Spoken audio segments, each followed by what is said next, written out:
40 मजूर एक काम 18 दिवसात पूर्ण करतात, तर 36 मजूर तेच काम किती दिवसात पूर्ण करतील? अशा प्रकारचा प्रश्न NMMSला 2022 यावर्षी आलेला आहे. आणि अशा प्रकारचे प्रश्न पोलीस भरतीसाठी व तलाठी भरतीसाठी सुद्धा परीक्षेला येत असतात.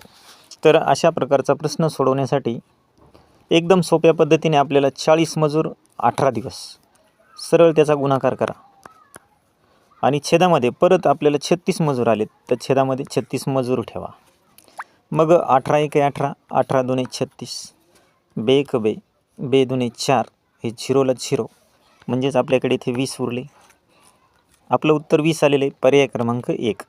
एकदम 10 सेकंदात हा प्रश्न आपण सोडवू शकतो. तर अशा पद्धतीने आपल्याला आलेले हे प्रश्न सोडवायचे असतात.